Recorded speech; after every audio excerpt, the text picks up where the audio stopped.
Meus irmãos, o meu coração aqui está pegando fogo, sabia? Para pregar. Eu tenho 2 assuntos ardendo no meu coração, assim. Um deles arde no meu coração por uma questão pastoral. E qual é? É a questão de trazer compreensão e entendimento sobre um assunto que muita gente tem dúvida. E eu sei que essa dúvida paira sobre a vida de muitas pessoas. E a outra é aquilo que eu entendo que a gente tem que ser no dia a dia, parecido com Jesus. Eu tenho 2 assuntos ardendo no meu coração. Ambos vão nos levar a parecer com Jesus, mas são assuntos diferentes. E eu queria orar antes de pregar, para que Deus, Ele, entendendo a necessidade, Ele possa nos dirigir aqui. Curva a sua cabeça. Eu queria que você orasse para que o Espírito Santo falasse com você, que o Espírito Santo falasse com a pessoa que está ao seu lado. Você pode agora fazer essa oração aí? Faz essa oração aí. Amado Pai Celestial, nós estamos aqui, Senhor, nesta manhã, em Tua presença. E como é bom, ó Deus, estarmos em Tua presença. Que, ó Deus, em nome do Senhor Jesus, o Senhor possa nos dirigir. Amado Deus, nos dirija no tempo que temos aqui e glorifica o Teu nome, Senhor, na vida da Tua igreja. Senhor, tem misericórdia de mim e, ó Deus, me dê paz e me dê compreensão necessária e me dê uma comunicação clara e objetiva para que, ó Deus, os Teus filhos, tanto aqui como aqueles que estão nos vendo através do nosso culto online agora, eles possam ser tocados pela Tua mão, Senhor. Assim nós oramos agradecidos, em nome de Jesus. Amém. Ezequiel 18. Eu vou pedir para o pessoal da mídia lá, porque eu não tinha passado esse texto para eles.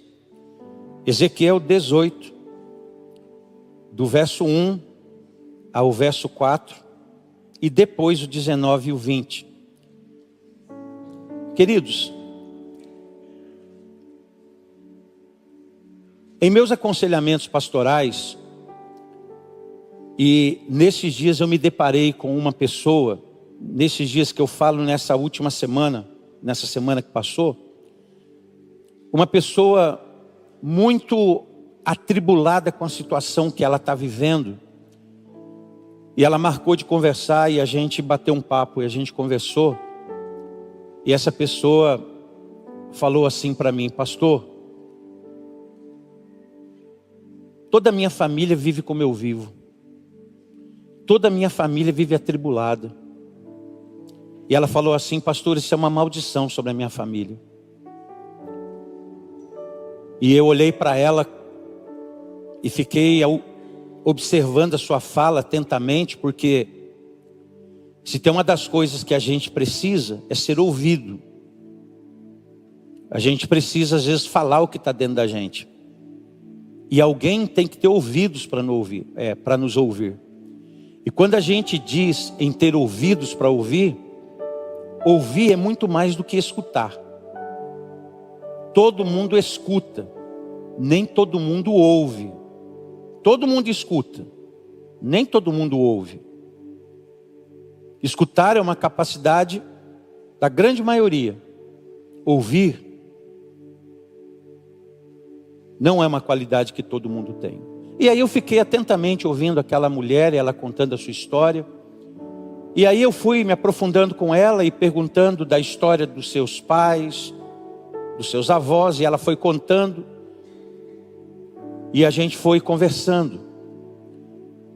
E eu sei que essa dúvida ou que esse questionamento não é um questionamento só dela, mas é um questionamento de muitas pessoas que ficam sempre associando o acontecimento presente no passado, que ficam sempre associando aquilo que está acontecendo agora, seja bom ou seja ruim, ela está sempre associando a algo lá atrás, aos seus antepassados. E é por isso que no meio evangélico em si, Você vê às vezes uma compreensão exagerada sobre maldições hereditárias, compreensão exagerada na linha de batalha espiritual, porque a batalha espiritual é uma realidade. Diga batalha espiritual, é uma realidade. Ela é uma realidade. Agora o que a gente precisa aprender é como que a gente vai batalhar nessa esfera. Como é que a gente vai lutar nessa esfera. E eu louvo a Deus por aquilo que Deus me fez compreender durante a minha vida, porque eu vivi dois lados. Eu vivi um lado extremamente exagerado. Eu vivi lados extremamente exagerados. E depois eu vivi um lado extremamente passivo. E isso me fez então entender esse meio campo, esse meio termo, esse equilíbrio. Então quando a gente fala em maldição hereditária, muitas pessoas, elas vivem uma vida travada por causa dessa crença. E a história de todos nós aqui é diferente. Todos nós aqui temos histórias diferentes. Eu vivi a minha história, e a minha história de família foi uma história, eu acredito que houveram os seus problemas, mas foi uma história até que tranquila. Agora outros viveram uma história de família muito difícil, muito conturbada, muito atribulada. Então cada um viveu a sua história. E essa pessoa que estava a conversar comigo, ela demonstrou querer descobrir ou querer fazer alguma coisa que está lá nos antepassados dela. E ela disse: eu preciso quebrar essa maldição, eu preciso fazer isso. E eu fui conversando, e ela não é da nossa igreja. É uma pessoa que me conheceu e que quis conversar. E eu até entendi que aquela era a compreensão que chegou até ela. Então ela era mais ou menos o fruto da compreensão que ela teve daquilo que lhe ensinaram. Então ela não era culpada, ela era vítima do ensino que recebia. Porque quando a gente conhece a verdade nos liberta, gente. E vocês todos vão de concordar comigo que nesse meio evangélico há muita doideira, muita loucura. Eu queria dizer aqui e falar isso, é tão difícil, e eu falo com muita humildade. Tem lugar que tira toda a nossa sanidade mental. Tem lugar que tira toda a nossa capacidade de pensar. Tem lugar que tira. É só a gente observar com muito cuidado, com um filtro ligado, rede social, que você vai perceber isso. Porque rede social hoje deu voz para todo mundo está na TV. Todo mundo, o bom e o ruim. Está todo mundo junto e misturado. Então, eu quero hoje pregar sobre isso. Sobre responsabilidade pessoal. Ou seja, cada um responderá por si mesmo. Mas para você entender como esse assunto é sério, veja o que o profeta Ezequiel disse. Ezequiel 18, do verso 1 ao verso 4. Esta palavra do Senhor veio a mim. O que vocês querem dizer quando citam este provérbio sobre Israel? Os pais comem uvas verdes e o dente dos filhos é que se embotam? Ou seja, os pais pecaram e é os filhos que pagam? Tão certo como eu vivo, declara o soberano Senhor, vocês não citarão mais esse provérbio em Israel, pois todos me pertencem, tanto o pai como o filho me pertencem. Aquele que pecar é que morrerá. Verso 19 e 20. Verso 19 e verso 20. Contudo vocês perguntam, por que o filho não partilha da culpa do pai? Uma vez que o filho fez o que é justo e direito, e teve o cuidado de obedecer todos os meus estatutos, com certeza ele viverá, e aquele que pecar é que morrerá. O filho não levará a culpa do pai, nem o pai levará a culpa do filho. A justiça do justo lhe será acreditada, e a impiedade do ímpio lhe será cobrada. Ou seja, havia um provérbio em Israel, e aquele provérbio em Israel, ou essa crença em Israel, ela cresceu por quê? Ela cresceu por uma interpretação errada de Êxodo 20. Porque eu quero que coloquem aí Êxodo 20, verso de número 5. Porque eles diziam, os pais comem uvas verdes e os dentes dos filhos que se embotam. Ou seja, os pais pecam e os filhos que pagam. Eu não quero que se fale mais isso em Israel. Isso era Deus falando, através do profeta Ezequiel. Eu não quero que se fale isso. Agora, por que se falava isso? Por causa desta compreensão aqui de Êxodo 20, verso 5. Olha o que Êxodo 20, verso 5 diz. Não te curvarás a elas, nem as servirás. Porque eu, o Senhor teu Deus, sou Deus zeloso, que visita a iniquidade dos pais nos filhos, até a terceira e quarta geração daqueles que me aborrecem. Ou seja, Êxodo 20, verso 5, se você lê ele e der uma interpretação engessada a ele, você vai chegar à conclusão que Deus visita a maldade, do pai no filho, até a primeira, segunda, terceira e quarta geração. Mas Israel, o povo de Israel estava na época justificando os seus resultados de vida, dizendo que eles eram frutos da impiedade dos pais. Ou seja, a minha vida está assim por causa disso, a minha vida está assim por causa daquilo, a minha vida está assim porque aconteceu isso, a minha vida é desse jeito por causa daquilo. E aí sempre se tinha um culpado. E a sociedade estava o quê? Se vitimizando. Se vitimizando em cima de uma crença. Dá errado comigo porque deu errado com meu pai. Dá errado comigo porque deu errado com a minha mãe. Dá errado comigo porque deu errado com os meus antepassados. E isso estava latente.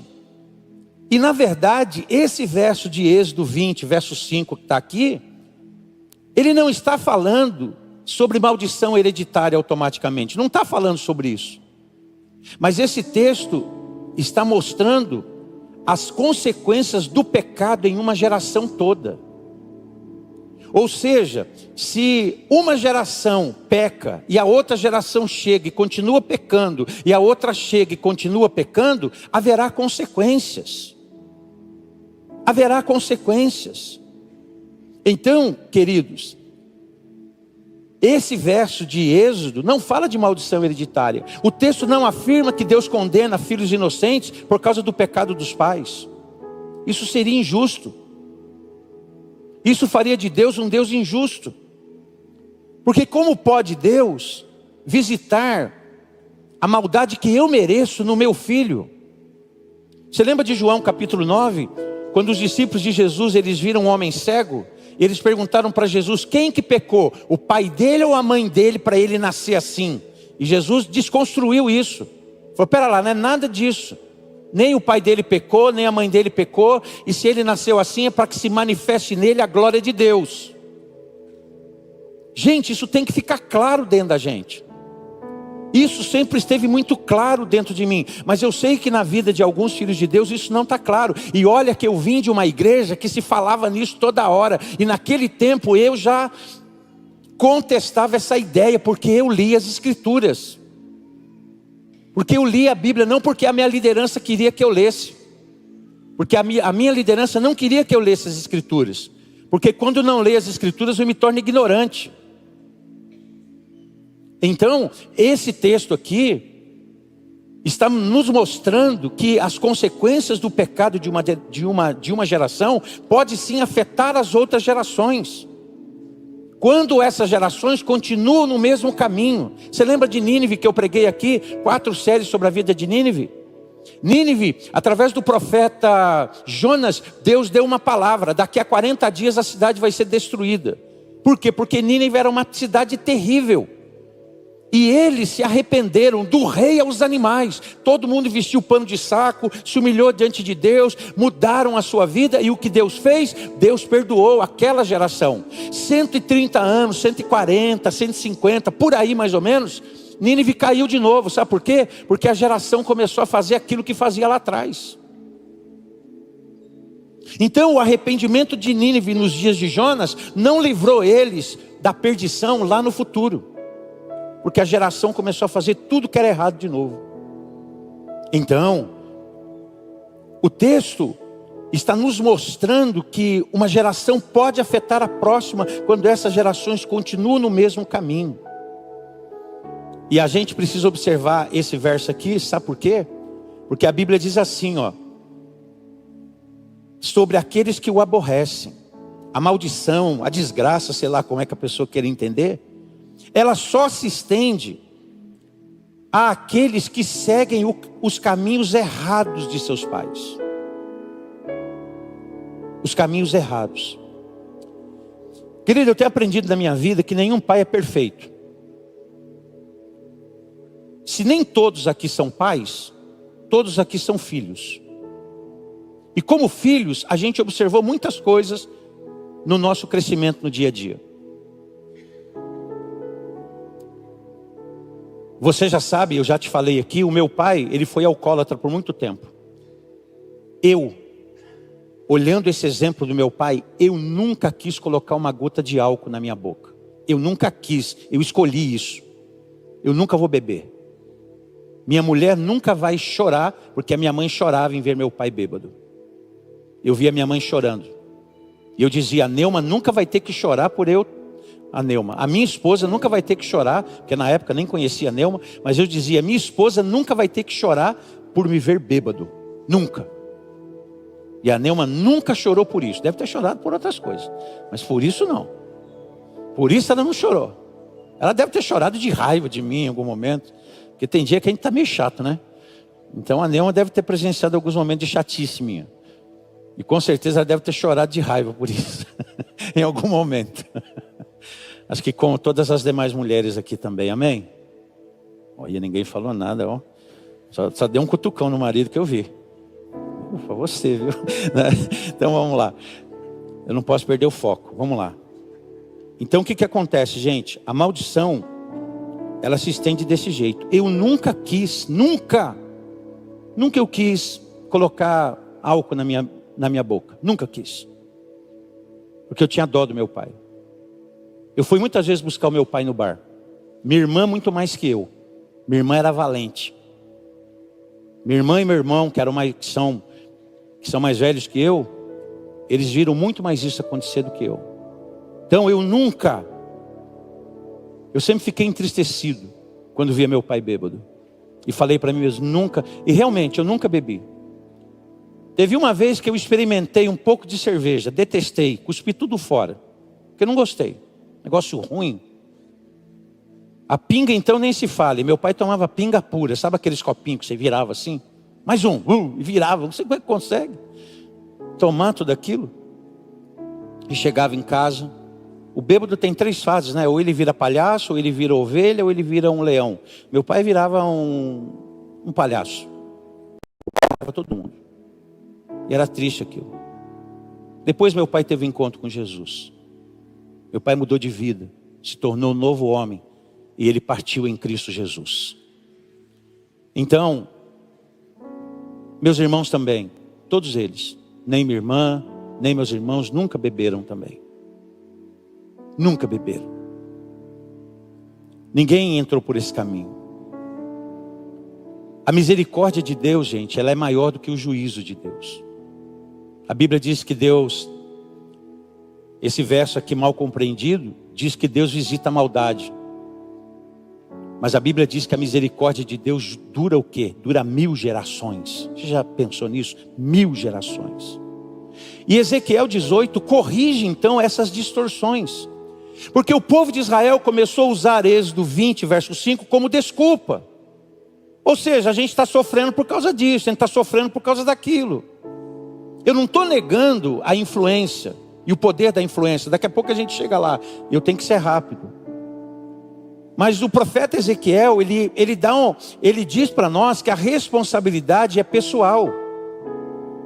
Diz lá que a alma que pecar, essa morrerá. Já pode voltar lá para Ezequiel. Ezequiel. Se quiser tirar os textos, não tem problema também, porque eu não passei para vocês. Pode tirar, não tem problema. Então, a alma que pecar, essa morrerá. Ou seja, Deus ele está dizendo que ele rejeita esse ditado popular. Ou seja, os pais pecam e os filhos pagam. Não. Vamos tirar isso do nosso coração. A responsabilidade é pessoal. A Bíblia, ela nos ensina, ela nos afirma que a gente vai prestar conta por atos. Gente, eu aprendi muito com os erros do meu pai. Eu aprendi muito com os acertos do meu pai. Eu aprendi de qualquer jeito com meu pai. E eu hoje tentei, os meus filhos cresceram e eles ouviram eu dizer a eles: olha, as coisas boas que o pai tem, imite. E as coisas que não são tão boas em mim, melhorem vocês.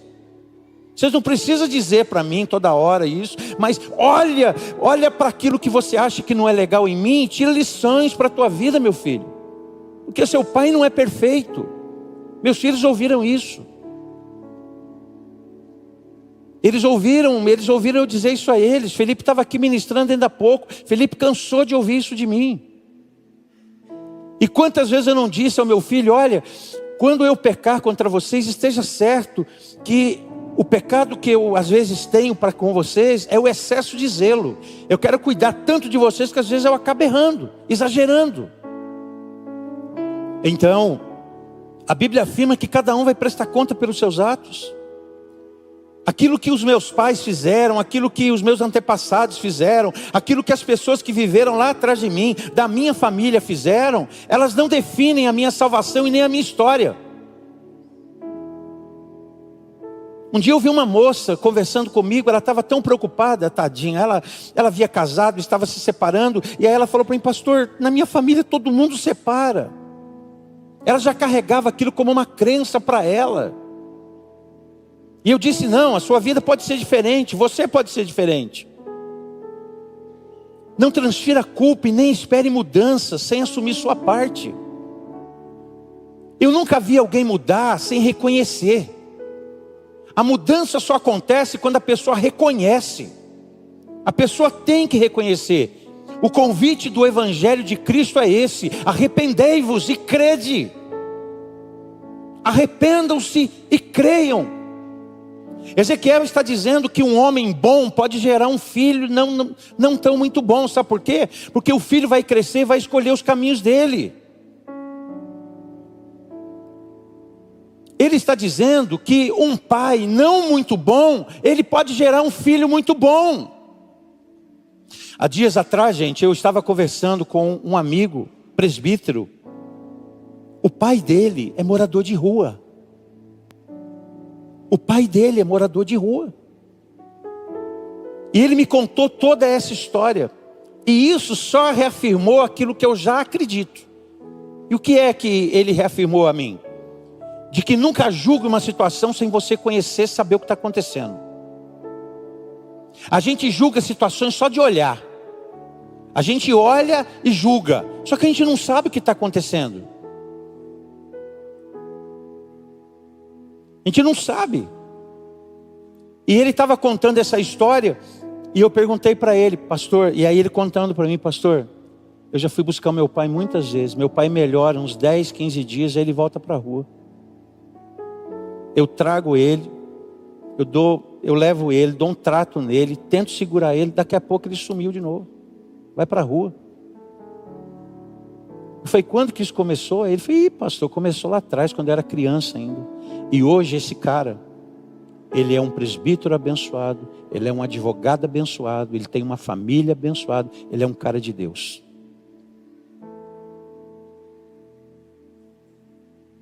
Se isso fosse verdade, talvez ele fosse também um morador de rua. O que eu estou querendo dizer com isso, irmãos? Que as pessoas vão acreditando em algumas coisas e se tornam vítimas do que elas acreditam.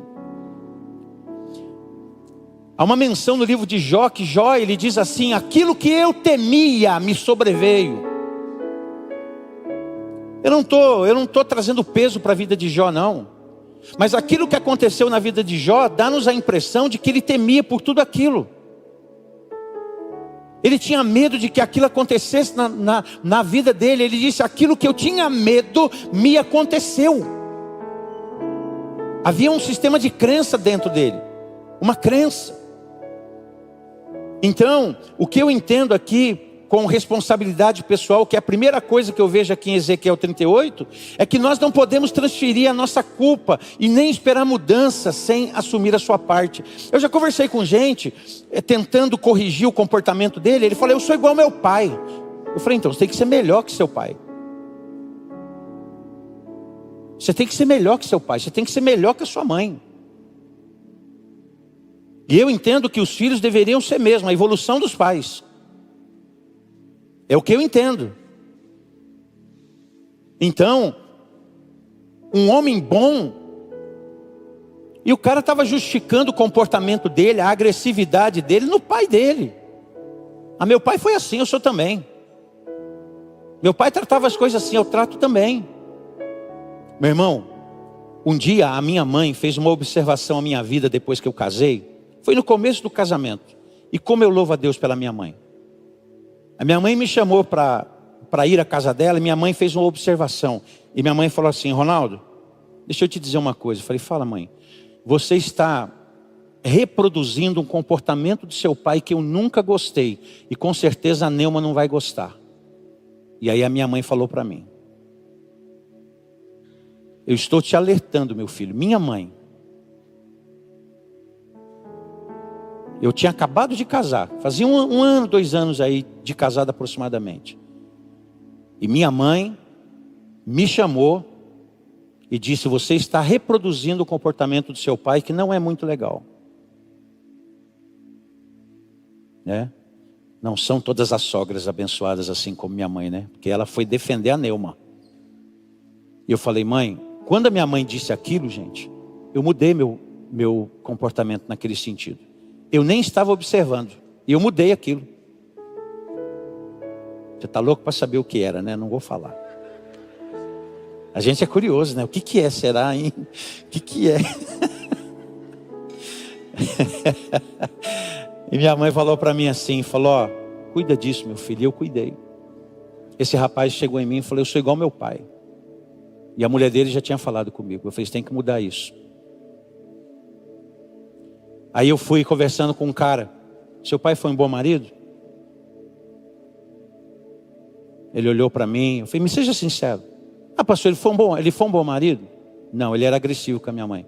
Eu falei: e você quer ser igual a ele com a sua mulher? É isso que você quer? É assim que as maldições vão sendo quebradas. As maldições são quebradas com verdade. As maldições vão sendo quebradas quando você confronta a mentira com a verdade. Isso é mentira. Você não tem que ser igual ao seu pai. Eu gastei tempo com esse cara. Gastei tempo. Então Deus, ele rejeita esse tipo de pensamento. Não transfira a culpa e nem espere mudança sem assumir a sua parte. Você tem que assumir a sua parte. É possível, gente, romper com o passado. É possível a gente romper com o passado. Veja o verso 14 e o verso 17 de Ezequiel 18. Do verso 14 ao verso 17. Coloca aqui para nós, por favor. Olha esse texto. Olha o que ele diz, o profeta. Eis que, está falando do homem justo. Eis que, se ele gerar um filho que veja todos os seus pecados, que veja todos os pecados que o pai fez, e vendo-os não cometer coisas semelhantes, não comer carne sacrificada nos altos, não levantar os olhos para os ídolos da casa de Israel, e não contaminar a mulher de seu próximo, não oprimir a ninguém, não retiver o penhor, não roubar, e der o seu pão ao faminto. É que mudou a tela aqui agora, né? E não oprimir a ninguém, não retiver o penhor, não roubar, não der pão ao faminto, cobrir o nu com suas vestes. Bota o verso 17. Desviar do pobre a mão, não receber usuras de juros, fizer os seus juízos, andar nos meus estatutos. o tal não morrerá pela iniquidade de seu pai, certamente vai viver. Ou seja, ele está falando o seguinte: ainda que seu pai faça tudo de errado, mas se você fizer e andar pelo caminho certo, você vai viver. Pastor, eu sou assim por causa do meu pai, por causa da maldição hereditária da minha vida. Há uma maldição, minha família, pastor, minha família. Gente, Deus honra quem decide viver uma vida diferente. Deus honra quem deseja viver uma vida diferente, mesmo vindo de uma história difícil. De repente a gente vem de uma história muito difícil, mas Deus honra quem decide viver diferente. Irmãos, eu tenho gente aqui que foi criada em orfanato, longe do carinho de pai e de mãe, e hoje tem uma família abençoada. Tem gente que não soube o que é viver, que foi vítima de palavras de maldição a vida toda. Foi vítima: você não vai dar certo, a nossa família é toda assim, aqui com a gente é só isso que acontece, a gente nasceu assim mesmo, a gente vai ser assim a vida toda. E essas coisas vão entrando dentro da pessoa, vão entrando dentro dela. O ciclo de pecado pode ser quebrado com escolhas corretas diante de Deus. Sabe, com escolhas corretas. A sua origem não é ela que determina o teu futuro, não. A tua origem não determina o teu futuro, não. Você pode ter nascido onde quer que seja. Você pode ter vivido a experiência que você viveu. Ei, a perdão de Deus para a tua vida é uma nova história para você. A perdão de Deus é nova história. A nossa origem não determina o lugar que a gente vai chegar, não, gente. A obediência muda a nossa história. A obediência muda a nossa história. A obediência muda a nossa história. Não é de onde você veio, de onde você não veio. Não, não, não. Isso não determina onde você vai chegar. Terceira coisa para a gente pensar. O nosso Deus, Ele deseja arrependimento e não destruição. Veja o verso 23, coloca para nós aí, por favor. Acaso, olha o que o Senhor Deus está falando. Acaso tenho eu prazer na morte do perverso? Ele está fazendo uma pergunta para o povo de Israel. Acaso tenho eu prazer de que o ser humano se dê mal? Acaso eu tenho eu prazer de que o ser humano entre num caminho de maldição? Acaso tenho eu prazer em tudo isso, diz o Senhor? Não! Eu desejo antes que ele se converta dos seus maus caminhos e viva. O desejo de Deus é que o ser humano viva uma vida abundante, abençoada, cheia de sua presença. Deus não tem prazer nenhum que o ser humano ande pelo caminho da maldição. A maldição é um caminho, gente. Tem gente que fica preocupado com o que o tataravô fez, o avô fez, e não se preocupa com o que ele está fazendo. Porque é aquilo que a gente realiza no dia a dia, é os passos que a gente dá, é o caminho que a gente faz que vai determinando a bênção ou a maldição na nossa vida.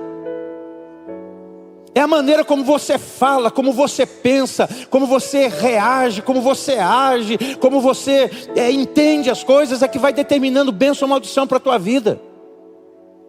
Não é o que o meu avô fez, o que o meu pai fez. O meu pai, com todas as dificuldades dele, ele tentou fazer o melhor pela nossa família e se tornou vítima do álcool. Porque o álcool é assim, ele leva você para o primeiro, para o segundo, para o terceiro gole de boa, mas depois ele escraviza você. É que nem a droga. A droga leva o cara para a primeira tragada, para a segunda tragada, para a terceira, a partir da quarta ele está viciado. A partir da quarta ele é escravo. E você acha que Deus chamou o homem para isso? Claro que não. Nenhuma pessoa que você veja perdida por aí, Deus não chamou ele para viver perdido, mas Deus chamou ele para se converter e para andar na palavra. Foi para isso que Deus chamou. E aquele que anda na palavra vai viver a vida abundante de Deus nessa terra. Mas tem que andar na palavra.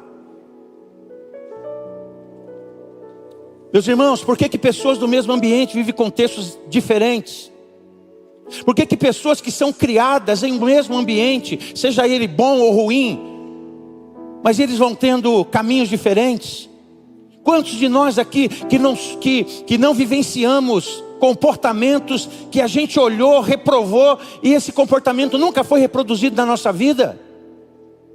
E por que então que eu vou ter um sistema de crença que faça com que eu entenda que tudo que eu estou vivendo é uma maldição hereditária na minha vida? Ei, em Cristo a maldição é quebrada. Se você está em Cristo, você é nova criatura. O que é velho passou, tudo passou, e você é nova criatura, é nova pessoa. Eu me recuso a entender que eu sou amaldiçoado. Eu sou abençoado. Eu sou abençoado. E você é abençoado. E nós somos abençoados. E nós temos toda a receita da bênção na mão. Nós temos toda a receita da bênção na mão. A receita da bênção está na mão da gente, perto de ti, junto do teu coração. Se com a tua boca confessares Jesus como Senhor, serás salvo. E se com o teu coração creres, serás abençoado. Tem que crer. O coração de Deus é salvar, é restaurar, é dar nova vida. É isso que Deus tem o desejo de fazer. Ele não se alegra com a queda de ninguém, mas Ele chama todos ao arrependimento. Sempre há chance de recomeçar. E enquanto houver arrependimento sincero, haverá transformação, haverá nova vida. Ezequiel 18 aqui nos lembra que Deus é justo. Primeira coisa, Deus é justo. Deus não poderia me responsabilizar pela atitude do meu pai. Ele não poderia fazer isso. Eu ouso dizer isso para você, Deus não poderia, porque Deus é justo. Porque Deus é justo. Deus não poderia me responsabilizar pelo pecado do meu filho. Porque a responsabilidade, diga, é pessoal. É pessoal, gente. Às vezes eu vejo as pessoas se esquivando. A mídia que chega até nós, seja aquela que você busca, ou aquela que você liga a TV e aparece lá, as TVs abertas que quase ninguém vê hoje. Mas você já parou para perceber? Você já percebeu quantas atrocidades? Eu estava vendo o noticiário há dias atrás. O adolescente matou o pai, matou a mãe e matou o irmãozinho. Matou os três. Fez uma cisterna dentro de casa, jogou os corpos lá dentro. E aí, as cabeças vão pensar 1000 coisas. Haverão 1000 respostas para isso. 1000 respostas. Haverá compreensão. E hoje em dia cada um coloca a sua compreensão. E por isso que está essa confusão toda. A gente tem tantas vertentes, mas tantas vertentes. É tanta coisa que a gente vai ficando doido quando você quer entender tudo. Mas o fato é que havia um problema. Onde estava o problema? Qual seria o problema? Quem vai exatamente saber disso? E aí a gente entende o quê? Você já pega alguém que pega isso, espiritualiza, e aí diz isso, diz aquilo. Havia uma maldição nessa família. Gente querida, a maior maldição tem a ver com aquilo que nós estamos fazendo hoje. Agora. O que você está fazendo com a educação dos seus filhos? Como é que você está educando eles? Ensina a criança no caminho que ela deve seguir. Ensina a criança. Ensina. Criança tem que saber que ela tem comando, que ela tem um pai, que ela tem uma mãe. Ele tem que saber disso. A escola não educa nosso filho. O nosso filho vai lá para aprender a ciência. A educação, ela provém do lar, da casa, da família. E é isso que a gente tem que fazer. Se ensinando é difícil, você imagina não ensinando. Você concorda comigo? Que ensinando é difícil? Ensinando é difícil. E se a gente não ensina? E se a gente não se compromete? E se a gente não se compromete não só com o ensino verbal, mas com o ensino exemplo? Porque quando o exemplo não bate com a palavra e a palavra não bate com o exemplo, aí a gente vai ser questionado na nossa autoridade. A gente questiona a autoridade quando ela não vive o que fala. Toda autoridade vai ser contestada por não viver o que está falando. Então a gente precisa entender que, na grande verdade, o nosso Deus, Ele não criou o ser humano para ser um prisioneiro. Não, mas para ser livre. E olha, eu termino aqui. Eu já chamo aqui a turma da música. Talvez você esteja aqui hoje, você é aquela pessoa que ouviu frases como essa. A nossa família, todo mundo é assim. Ninguém dá certo em casa, não. Nossa família é assim. Minha mãe, antes de conhecer a Cristo, ela tinha uma visão bem perturbada da vida. Mas quando a minha mãe conheceu Jesus, ela começou a dizer coisas diferentes dentro da minha casa. A minha mãe foi a primeira pessoa que eu vi a glória de Deus vir. A minha mãe mudou. A minha mãe era tão... Minha mãe, quem conheceu minha mãe, é que sabe, minha mãe aqui na igreja, obreira, ela foi obreira aqui. Minha mãe sempre tranquilinha, mas minha mãe não era assim não. A minha mãe dentro de casa, antes de se converter, ela nos xingava. Ficava brava. A minha mãe, quando ela se converteu, ela se transformou em outra mulher. Minha mãe mudou. E minha mãe levou todo mundo para Jesus. Levou cada um. Foi levando um por um. Foi levando todo mundo. O último foi meu pai. Meu pai foi o último a chegar. Mais duro. Mas chegou. Chegou. Então, às vezes a gente é fruto dessas palavras. Você vai ser igual ao seu pai. Você vai ser igual ao fulano de tal. Você vai ser igual esse. Você vai ser igual àquele. Quem de nós que não ouviu isso em algum momento? Mas a palavra de Deus declara que você é responsável pela sua história. Para de ficar dizendo, eu sou assim porque meu pai, porque minha mãe, porque meu tio, minha tia, minha avó. Não, você é assim por causa das suas escolhas. E eu também. Por que você acha que eu estou no altar hoje? Irmãos, eu tive chance de fazer um monte de coisa errada. Mas eu não fiz. Assim como você. Foi uma escolha que eu fiz. Não vou entrar nesse caminho. Não vou entrar. Tem amigos meus que entraram. Há dias atrás um pastor amigo meu entrou num caminho errado. Abandonou um relacionamento de mais de 20 e poucos anos. Abandonou a igreja. Abandonou tudo. Está perdidinho. É ele que define a história dele. Deus, ele fala assim para você, ó. Deus chega aqui no pastor Alex e fala assim, pastor Alex, está aqui a receita para você viver bem. Vem cá, Alex, vem cá. Eu sou Deus. Alex, assim diz o Senhor para você. Se você viver isso aqui, você vai viver bem. Pode ir, segue a tua vida, viu? Espero que você pratique.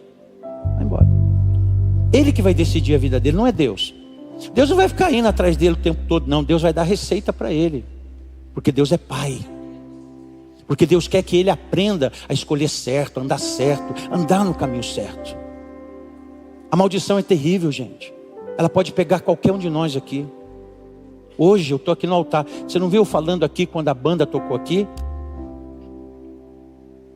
Eu orando para que Deus guarde o caminho desses adolescentes. Sabe por quê? Porque esses adolescentes que estavam aqui, eles vão ser tentados. Vai aparecer tentações para a vida deles. Essas moças bonitas que estavam aqui, vai aparecer aquele aviãozinho. Cuidado que tem um terrorista dentro dele. Vai aparecer. E elas vão ter que escolher. Tem uma moça, quando nós estávamos lá na Felício de Camargo, ela entrou na igreja com 13 anos, grávida. Fui conversar com ela, eu tive dó. Que era uma menina de 13 anos, era uma criança esperando outra criança. Aí ela veio um tempo na igreja, teve esse filho. Depois de um tempo ela apareceu com uma criança e grávida de uma outra criança. E para fechar essa história, depois de algum tempo, ela estava com 4 filhos de 4 maridos diferentes. Sabe por quê? Porque ela não teve capacidade de dizer não a algumas coisas. Ah, pastor, e a estrutura familiar? Querido, é isso que eu estou querendo dizer aqui. A gente precisa mudar a nossa história e mudar a história das outras gerações. Que se continuar como está, vai ficar tudo de mal a pior. Qual é a influência que a gente está tendo sobre as pessoas? Acerca das nossas crenças. Acerca das nossas crenças. Felipe, ele era pequeno. Felipe vai lembrar dessa história. A gente estava entrando no shopping. Estava ele e o Gustavo. Felipe falou assim dentro do carro: ô pai, Felipe era criança. Uma atitude errada minha pode complicar a sua vida, né? Eu falei: não. A minha vida não vai ser complicada por isso. Vocês vão complicar a vida de vocês. Você lembra disso? Eu sempre disse isso para eles. Vocês cuidam da história de vocês, que eu estou cuidando da minha. Eles ouviram isso de mim, gente. E eu sempre amei esses moleques mais do que tudo na minha vida. Moleque no bom sentido, que é meu filho. Esse é o meu garoto a vida toda. Mas eu eduquei eles assim. Eu eduquei tanto ele como o Gustavo assim. Vocês são responsáveis pelos passos que vocês vão dar. O que eu quero ter é alegria com a vida de vocês. É o mesmo que Deus quer ter com a gente. Alegria com a nossa vida. E olha, a gente, é verdade, a gente herda comportamento. Não falei para você que a minha mãe falou: Ronaldo, você está reproduzindo o comportamento do seu pai. E volta a dizer: você está louco para eu falar. Agora ele fala, eu não falo. E eu mudei aquilo, gente. Mudei, falei: não, esse eu não quero para a minha vida. Às vezes a gente herda a maneira de falar. Às vezes a gente herda até os traumas. A gente fica igualzinho. Não, eu falo para os meninos aqui: sejam melhores que eu. Não está muito melhor ainda não, viu? Se eu falar, senão... Não, mas os meninos cresceram muito, são abençoados. Estão melhor que eu numa série de coisas também. Tem uma cabeça muito mais rápida para pensar do que eu. Também, né? Eu tenho 57 anos de vida. A gente, o HD já processa menos coisas. Então, gente, mas não é isso que vai definir o nosso futuro. Eu era um garoto muito complexado. Gago, complexado, cabelo tigelinha, me chamavam de Aritana e cheio de mancha no rosto. Tinha tudo para dar errado. Toda menina que eu queria namorar dava errado. Não dava certo. Me apaixonava assim. Era só ver uma menina bonita, me apaixonava. Aí via outra, me apaixonava. Era carente em todas as áreas. Foi assim que eu cheguei para Jesus. Cheguei gago. Você viu? Eu não gaguejei a mensagem toda, irmão. E não estou gaguejando já faz um tempo na minha vida. Mas quando eu cheguei, eu falei: Senhor, tem misericórdia de mim. E Deus teve. Vamos ficar em pé. Eu e você que estamos aqui. Meu irmão, eu nunca quis uma gota de álcool na minha boca. Porque eu não queria ver minha mãe. Eu via minha mãe sofrendo, eu não queria que a minha mulher viesse a sofrer. Eu nunca quis fumar na vida. Porque eu entendia que fazia mal para os meus pulmões. Isso é questão de saúde. O Ministério da Saúde adverte: fumar é prejudicial à saúde, não é nem a igreja.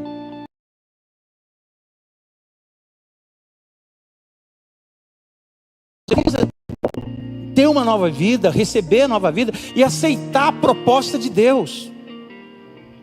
Gente, eu tenho mais de 30 Bíblias aqui, ó. Às vezes eu estou abraçado, isso aqui é como se eu tivesse abraçado a Bíblia. Ei, você entrou aqui essa manhã e você está meio entristecido com algumas histórias na sua vida. Ei, o Senhor está aqui para mudar a tua história, para mudar a vida. Muda o comportamento. Ei, Deus pode ajudar você a mudar seu comportamento, mudar teu viver. Ele pode. Talvez você tenha que romper com tudo e voltar e buscar o Senhor. É isso que Deus quer de você. Deus tem uma nova história para você. Deus tem um novo tempo para você. Você quer vir ao altar de Deus, colocar a tua história?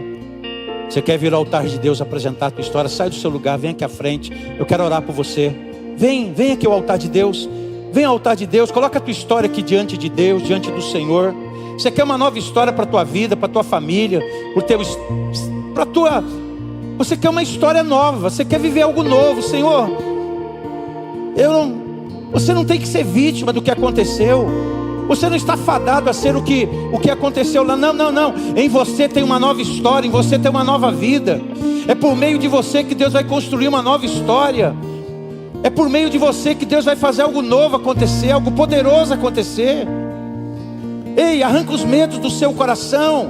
Para de achar que como foi com o outro, vai ser com você. O outro é o outro. Você está construindo a tua história. Você está construindo a tua vida em Cristo Jesus o Senhor. E a palavra vai guiar a tua vida. Ele vai visitar a tua geração. E vai começar por você. Você vai ensinar seus filhos. Você vai ensinar a sua casa. Você vai ser um profeta de Deus lá fora. Você vai viver a palavra. Você vai ser um pequeno Jesus. Você vai ser como a pessoa de Jesus, andando pelos bairros, pelas cidades. Ou sim, você vai ser uma pessoa cheia de Jesus, cheia do Espírito Santo. Amado Pai Celestial, eu quero abençoar essas pessoas que vieram aqui à frente agora, Senhor, e que de repente tenham dentro de si um sistema de crença tão errado, Senhor. E isso precise cair hoje. Seja necessário cair isso por terra hoje.